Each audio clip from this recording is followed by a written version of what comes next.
আসসালামু আলাইকুম রহমতুল্লাহ। ওয়ালাইকুম আসসালাম রহমতুল্লাহ বরকাত। জি, শেখ, আমার প্রশ্নটি হচ্ছে, আমি বাংলাদেশ পাবনা থেকে বলছি। বলেন। আহ, আমাদের দেশের একজন সম্মানিত শায়েখ, তিনি বলেছেন যে উম, আল্লাহ রসুল সাল্লাহ সাল্লামের কাছে যখন জিব্রাইল আলাইহিস সালাম আসতেন, তখন তখন তিনি নাকি বলতেন যে আপনার মুখ থেকে গন্ধ আসছে, আপনি একটু মিসাক করে আসেন। আসলে এই কথাটা কতটুকু হাদিস সম্মত সেটা জানতে চাচ্ছেন আমার কাছে।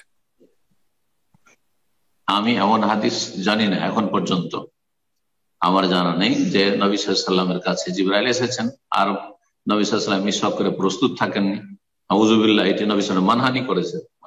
আর এই যে জিবরাইল বলছেন যে আপনি মুখ পরিষ্কার করে আসেন, মিসওয়াক করে আসেন, না না না, এত মোগাফল নাউজুবিল্লাহ ছিলেন না। বক্তা মোগাফল হতে পারে, কিন্তু নবী সাল্লাম মোগাফল এটা হতে পারে না। জি, কথা বোঝা গেছে। নবী সাল্লাল্লাহু আলাইহি সাল্লাম সবসময় প্রস্তুত থাকতেন ওহীর ইস্তেকবালের জন্য, ওহী আপ্যায়নের জন্য।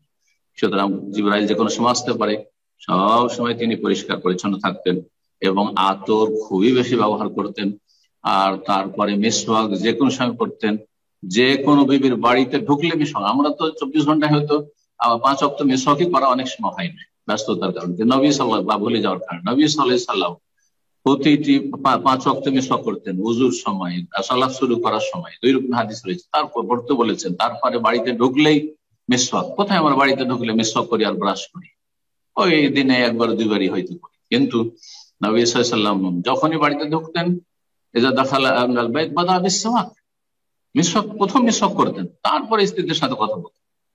তো এই কথাটি আমার জানা নেই। উনি যদি জেনে থাকেন, যে বক্তা বলেছে বা যে বলেছে তাকে জিজ্ঞেস করেন রেফারেন্স। জি, জাযাকাল্লাহ খাইর।